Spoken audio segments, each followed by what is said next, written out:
Well, mga kapopong, nanatiling sensitibo ang sitwasyon sa gitnang silangan kasunod ng mga pahayag mula sa Iran na maaaring magbago ang kanilang posisyon sa kasalukuyang ceasefire arrangement kasama ang Estados Unidos.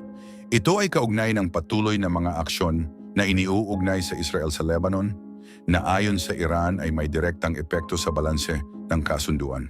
Sa mga ulat ng state media, sinabi ng ilang opisyal ng Iran na ang kanilang pakikilahok sa pansamantalang paghinto ng sagupaan ay hindi hiwalay sa kabuuang kalagayan ng rehiyon.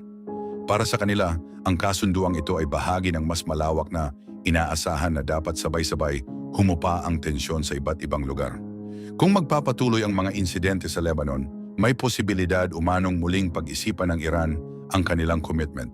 Sa mga oras na umiigting ang sitwasyon sa timog ng Lebanon, mga kapupong, patuloy ang palitan ng aksyon na nagdudulot ng pangamba sa mga eksperto at sa mga tao sa mundo. Maraming nag-aalala na ang mga ganitong pangyayari ay maaaring lumawak at makaapekto sa mas malaking bahagi ng rehiyon kung hindi agad maagapan. Bagamat may mga bukas na linya ng komunikasyon, kapansin-pansin ang pagtaas ng tensyon sa pagitan ng mga sangkot na panig. Sinabi rin ng ilang opisyal ng Iran na may hangganan ang kanilang pagtitimpe. Ipinaliwanag nila na ang kasunduan sa Estados Unidos ay nakabatay sa mutual understanding at layuning maiwasan ang mas malalang kaguluhan. Ngunit kung magpapatuloy ang mga aksyon sa Lebanon, maaaring hindi na nila makita ang halaga ng pagpapatuloy ng kasunduan.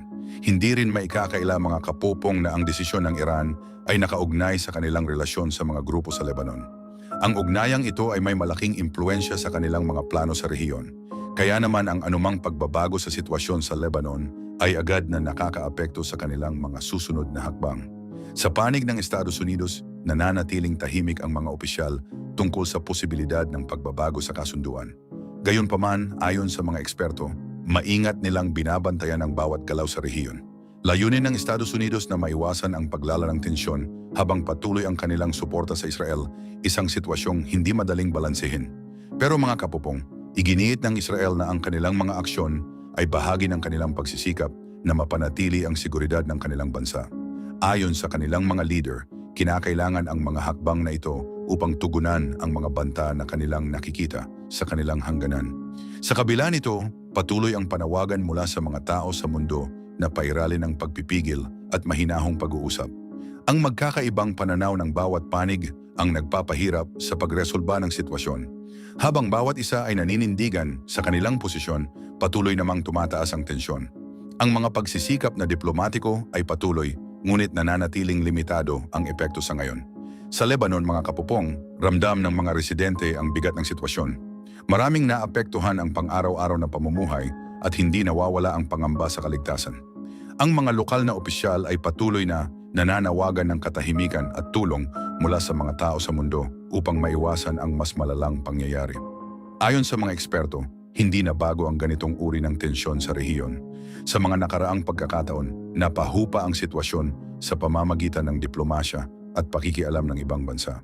Ngunit sa kasalukuyan, hindi pa malinaw kung mauulit ang ganitong resulta. Ang pahayag ng Iran, mga kapupong, ay itinuturing ng ilan bilang isang paraan upang ipakita ang kanilang saloobin at magbigay ng pressure nang hindi pa tuluyang umaalis sa kasunduan. Ibig sabihin, may natitira pang puwang para sa pag-uusap at pag-aayos.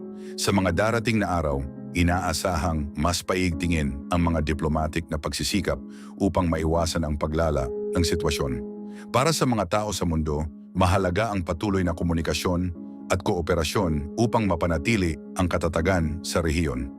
Well, mga kapupong, nananatiling umiiral ang ceasefire arrangement, ngunit hindi tiyak kung hanggang kailan ito magtatagal. Ang magiging direksyon nito ay nakasalalay sa kung paano haharapin ng bawat panig ang mga susunod na pangyayari. Sa gitna ng lahat, nananatiling mahalaga ang paghahanap ng mapayapang solusyon para sa kapakanan ng lahat. Mga kapupong, sa mga oras na papalapit ang deadline, biglang nagbago ang direksyon ng tensyon sa pagitan ng United States at Iran. Matapos ang ilang linggo ng matitinding pangyayari na nagdulot ng kaba sa iba't ibang bahagi ng mundo, nagkaroon ng pansamantalang paghinto na agad nagbigay ng kaunting ginhawa sa maraming bansa. Sinabi ni President Donald Trump na magkakaroon ng 2 linggong pause at inilarawan niya ito bilang mahalagang resulta ng kanilang naging approach. Para sa kanya, natamo ang mga pangunahing layunin kaya nararapat lamang ang ganitong plano. Sa kabilang panig, ipinakita rin ng Iran na handa silang sumunod sa pansamantalang kasunduan basta't walang karagdagang pressure na mararanasan. Malaki ang naging papel ng Strait of Hormuz sa buong usapin mga kapupong. Ito ay isang critical na ruta para sa global energy supply kaya anumang pagbabago rito ay may agarang epekto sa iba't ibang bansa. Sinabi ng Iran na papayagan nila ang ligtas na pagdaan ng mga sasakyang pandagat, ngunit may kasamang kondisyon. Dahil dito, naging sentro ang lugar sa usapin ng paghinahon ng sitwasyon. Hindi naging madali ang pag-abot sa kasunduang ito. Sa likod ng mga balita, ilang bansa tulad ng Pakistan, Egypt at Turkey ang tumulong sa pagbuo ng komunikasyon sa pagitan ng dalawang panig. May nakaayos na ring pagpapatuloy ng pag-uusap sa Islamabad, kung saan inaasahang mas pag-uusapan ang mga posibleng long-term na kasunduan. Pero mga kapopong, kahit may inanunsyong pahinga, hindi agad naging ganap na kalmado ang sitwasyon. Sa ilang bahagi ng Gulf region, nanatiling alerto ang mga defense system bilang pag-iingat sa anumang posibleng mangyari. Ipinakita nito na kahit may kasunduan, nananatiling sensitibo ang kalagayan sa rehiyon. Sa mga nakaraang linggo, maraming komunidad ang naapektuhan ng sunod-sunod na pangyayari. Maraming pamilya ang nakaranas ng matinding pagbabago sa kanilang pang-araw-araw na buhay. Ang ilang infrastruktura at mahahalagang ruta ay naapektuhan din na nagdulot ng mas malawak na pagkaantala sa normal na galaw ng mga tao at serbisyo. Ramdam din ang epekto nito sa global markets mga kapupong. Ang presyo ng oil na dati ay mabilis na tumaas dahil sa pangamba ng kakulangan sa supply ay nagsimulang bumaba matapos ang anunsyo. Ang ilang stock markets ay nagpakita rin ng pagbangon na tila ba umaasa ang mga investors na magtutuloy-tuloy ang mas mahinahong sitwasyon. Sa United States, hindi naging pare-pareho ang reaksyon ng mga leaders.